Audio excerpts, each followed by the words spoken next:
Do you know or love somebody in your life who struggles with substance use? The odds that you do are extremely high. And the reality of the situation is that in the United States alone, 50% of the population aged 12 and older have utilized illicit drugs in their lifetime. An even more shocking number in today's culture is that since the year 2000, over 700,000 people have died of drug-related overdose. It's a very real epidemic, and the number, that's as of the beginning of 2023 reported statistics. The number is nearing 1 million people, and that number is projected to be met at 1 million within the next year to a year and a half. And I want you to think about how astronomical that is, that within 24 years, enough people in our society have died, lost their life to illicit drug use, right, and overdose, to the effect of 1 million people. Right? 1 million people is enough to fill the world's largest stadium 5 times over. Right? And you could probably think of small stadiums and think about when they're packed, how many people that is. Imagine the largest stadium, which is about a capacity of 190,000 people, filled up 5 times over. And that's the number that we're approaching that have died in the last 24 years to illicit drug use due to overdose. That's a massive problem. And some people might ask, well, what do we do about that? And I think we try to do our best, right, in our country, and we have a massive fund for the war on drugs, if you will, but I don't know if that's really the best thing. You know, a lot of people don't really agree with the war on drugs, and I'm not really going to take a position. What I will say is that a budget of $35 billion should be enough money to assist people who are struggling with substance use, but it really has only increased the numbers of those who are struggling with illicit drug use. My position stands as it always has, in that substance use is a disease. Right, and it's a brain disease specifically, and those diseases, right, don't get treated in our society in a way that's effective. Right, we hear the term of recidivism in our treatment centers, where people come in and out of treatment, and they're not staying long enough. The typical span of treatment is about 30, 60, and 90 days. We know, based on the brain disease model, like I talked about in another video, that the brain takes about 36 months to heal. So the average time that people are spending in treatment for their illicit drug use or their alcoholism or any type of substance use is nowhere near long enough to get them the amount of time and treatment that they need, which leads to the alternatives of 12-step recovery programs. But there's a bigger point here. All right.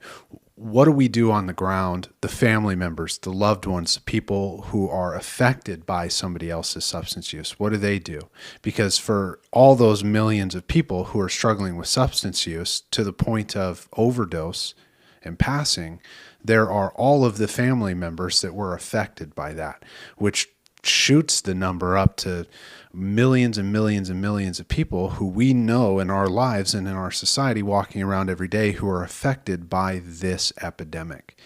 And so, you know, I always, in my private practice, when people come in to see me, am a huge advocate of the program of Al-Anon. Al-Anon is a 12-step recovery program for friends and family members of alcoholics. And the biggest reason I'm a proponent of that program is because not only does it help the loved ones and the family members of those struggling with substance uses to find peace and serenity in their life, but it helps them understand the generational process that leads to excessive substance use. And the reason this is so important, at least in my opinion, is we have to start breaking cycles. All right, so we can't just continue to carry this process over to generation after generation after generation.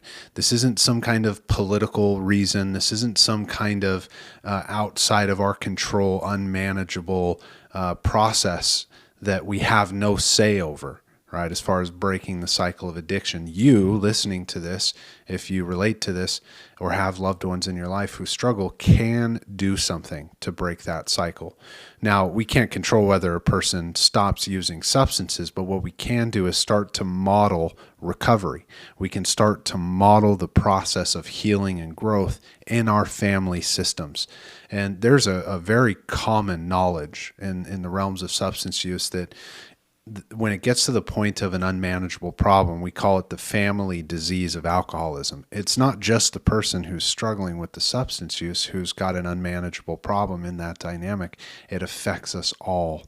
And the biggest reason is because we love each other. The biggest reason is because we want the best for each other. But oftentimes we get in each other's way. And so 12-step programs help people detach and get out of each other's way so that recovery can be found. And I really do truly believe, and this again is just my personal opinion, that on an individual level, not a societal level, not a government level, if we're going to change the generational patterns that are afflicting us in the way of an epidemic of people losing their life to substance use, we have to make that change on an individual level. And maybe you're watching this video because you agree with those things and you've heard some of my other talks and you think, yeah, you know what, I'd like to see what I can do to take care of myself and affect change. And if you are feeling that way, then you're in the right place and you're not alone. There are a lot of us on this journey, both professionals and people in their personal life, making the changes, making the shifts to take care of ourselves individually so that we can be a part of the process that leads to growth and change in future generations. I would encourage you to join that process, because one thing that I've learned in my clinical practice is that you can't outrun these problems. If you're affected by these things, whether you're struggling with substance use or you have a family or a friend, family member or a friend who's struggling with substance use, you won't outrun the pain. You won't outrun the consequences. You won't outrun the chaos. Eventually, emotionally, it will catch up. But the good news is there are things that you can do about it. The good news is that you're not alone and that good people are ready to show you what they've done to improve their lives. And so if you're listening to this, I'd like to encourage you that if your friend or family member has been impacted by substance use and that has consequences emotionally for you, you're certainly not alone. There are millions and millions of people out there who have felt your pain and are feeling it right now as we speak. And if you're in that boat, I would encourage you to seek support. I would adamantly encourage you to seek support for you so that you can address the way that you feel, so that you have people that you can talk to that you understand.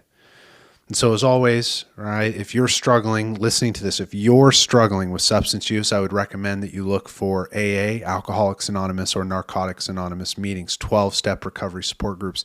They're the individuals who are going to help you find long-term recovery and lasting sobriety. If you're a friend or a family member of that individual who's struggling with substance use, I would encourage you to look into the program of Al-Anon. They are the people who have more answers as to how to better take care of yourself as your loved one seeks to do the same. But again, those are just my thoughts. I'd love to hear more of your thoughts in the comments below. That's all we got for this video. We'll see you in the next one. Take care.